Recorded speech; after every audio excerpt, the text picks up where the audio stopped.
ദേശാഭിമാനി മുഖപ്രസംഗം 2024 ജൂലൈ 24. ഇന്ത്യയെ കാണാത്ത ബജറ്റ്. 3 പതിറ്റാണ്ടിലേറെയായി ഇന്ത്യൻ സമ്പദ് വ്യവസ്ഥ എന്ന കപ്പലിൻ്റെ യാത്രാപഥം ഒരേ ദിശയിലാണ്. നവ ഉദാര നയത്തിൻ്റെ പാത. ഇക്കാലയളവിലെ എല്ലാ ബജറ്റും ഈ നയത്തിൻ്റെ വഴിയെ തന്നെയായിരുന്നു. ധനമന്ത്രി നിർമ്മല സീതാരാമൻ ചൊവ്വാഴ്ച അവതരിപ്പിച്ച 3ാം മോദി സർക്കാരിൻ്റെ ആദ്യ ബജറ്റിലും ഒരു നയം മാറ്റവുമില്ല. മാത്രമല്ല, ഇത്തവണ ദേശീയമായ കാഴ്ചപ്പാട് പോലുമില്ല. കേരളമടക്കം ദക്ഷിണേന്ത്യയെ പൂർണ്ണമായും അവഗണിച്ചു. അതേസമയം NDA ഭരണത്തെ താങ്ങി നിർത്തുന്ന സഖ്യകക്ഷികളായ JDU ഭരിക്കുന്ന ബീഹാറിനും TDP ഭരിക്കുന്ന ആന്ധ്രാപ്രദേശിനും കോടികൾ വാരിക്കോരി നൽകിയിട്ടുമുണ്ട്. കേന്ദ്രത്തിൽ BJPയുടെ ഭരണം നിലനിർത്തണമല്ലോ. ആ അർത്ഥത്തിൽ ഒരു രാഷ്ട്രീയ കളിയുമായാണ് നിർമ്മല സീതാരാമൻ്റെ ബജറ്റ്. 10 വർഷമായി മോദി സർക്കാർ തീവ്രമായി നടപ്പാക്കിയ നവ ഉദാര നയം രാജ്യത്തിൻ്റെ ഉൽപ്പാദന മേഖലകളെ മാന്ദ്യത്തിലേക്ക് തള്ളി. തൊഴിലും വരുമാനവുമില്ലാതെ ജനങ്ങളുടെ ക്രയശേഷി നഷ്ടമായി. അരനൂറ്റാണ്ടിനിടയിലെ ഏറ്റവും വലിയ തൊഴിലില്ലായ്മ, രൂക്ഷമായ വിലക്കയറ്റം, അതിഭീകരമായ അസമത്വം, ദാരിദ്ര്യം, പട്ടിണി, സമ്പാദ്യ നിരക്കിലെ ഇടിവ്, മുതൽമുടക്കില്ലായ്മ എന്നിവയാണ് ഇന്ത്യ നേരിടുന്ന മുഖ്യ പ്രശ്നങ്ങൾ. ഇവ പരിഹരിക്കാൻ സർക്കാർ നേരിട്ടിടപെടുന്ന കൃത്യമായ പദ്ധതികളൊന്നും ബജറ്റിലില്ല. നവ ഉദാര നയത്തിൻ്റെ പ്രഖ്യാപിത ലക്ഷ്യമായ ധനക്കമ്മി കുറയ്ക്കൽ ആവർത്തിച്ച് പ്രഖ്യാപിച്ച ധനമന്ത്രി വിദേശ മുതൽമുടക്ക് ആകർഷിക്കാനെന്ന പേരിൽ വിദേശ കമ്പനികളിലെ കോർപ്പറേറ്റ് നികുതി 5% കുറയ്ക്കുകയും ചെയ്തു. ഈ വിദേശ മുതലാളിമാർ പലരും ഇന്ത്യൻ മുതലാളിമാർ തന്നെയായിരിക്കുമെന്നും അവർ മോദി ഭരണത്തിൻ്റെ ചങ്ങാതിമാരായിരിക്കുമെന്നും അറിയാൻ കൂടുതൽ അന്വേഷണമൊന്നും വേണ്ടിവരില്ല. അടുത്ത തലമുറ സാമ്പത്തിക പരിഷ്കാരങ്ങൾ ഉടൻ നടപ്പാക്കുമെന്ന പ്രഖ്യാപനവും നയമാറ്റമില്ലെന്ന സൂചന തന്നെ. സമ്പദ് വ്യവസ്ഥ ശക്തമായി നിലകൊള്ളുന്നുവെന്ന അവകാശവാദത്തോടെ തുടങ്ങുന്ന ബജറ്റ് പാവപ്പെട്ടവർ, സ്ത്രീകൾ, യുവജനങ്ങൾ, കൃഷിക്കാർ എന്നിവരെയൊക്കെ പ്രത്യേകം പരിഗണിക്കുന്നതായി തോന്നിപ്പിക്കുന്ന ചില പ്രഖ്യാപനങ്ങൾ നടത്തിയിട്ടുണ്ട്. 5 വർഷം കൊണ്ട് 20 ലക്ഷം യുവജനങ്ങൾക്ക് വ്യവസായ പരിശീലനം നൽകുമെന്നും പറഞ്ഞിട്ടുണ്ട്.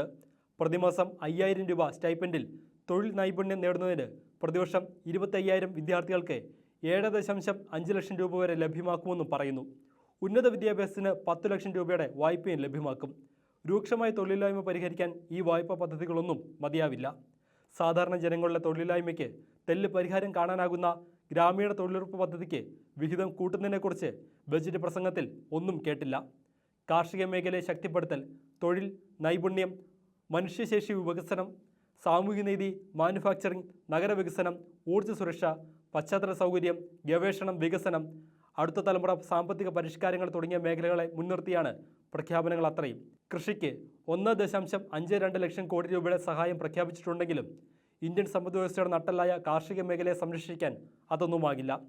സ്വാമിനാഥൻ കമ്മീഷൻ ശുപാർശ ചെയ്ത മിനിമം താങ്ങുവിലയെക്കുറിച്ച് ബജറ്റ് മൗനം പാലിക്കുന്നു. കൃഷിക്കാരുടെ പ്രധാന ആവശ്യം അതായിരുന്നു.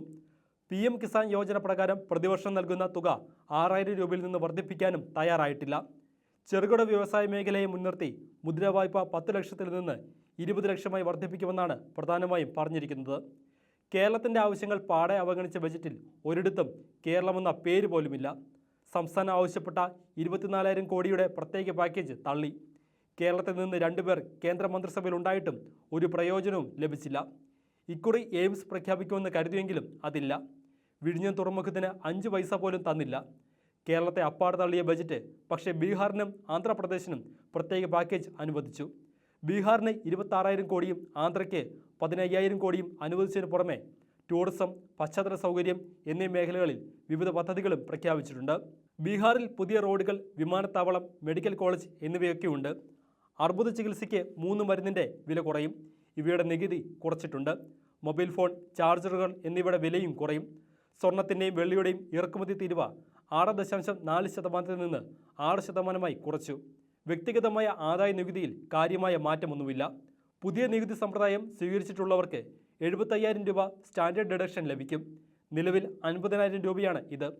ഇതേസമയം വിദേശ കമ്പനികളിലെ കോർപ്പറേറ്റ് നികുതി 40% നിന്ന് 35% കുറച്ചു. കോർപ്പറേറ്റ് മേഖലയിലെ കയറ്റുമതി, ഇറക്കുമതി സ്ഥാപനങ്ങൾക്കും മറ്റു പല ഇളവുകളുമുണ്ട്. ഈയൊരു നടപടിയിലൂടെ മാത്രം ബജറ്റിൻ്റെ സമീപനം വ്യക്തമാകുന്നുമുണ്ട്.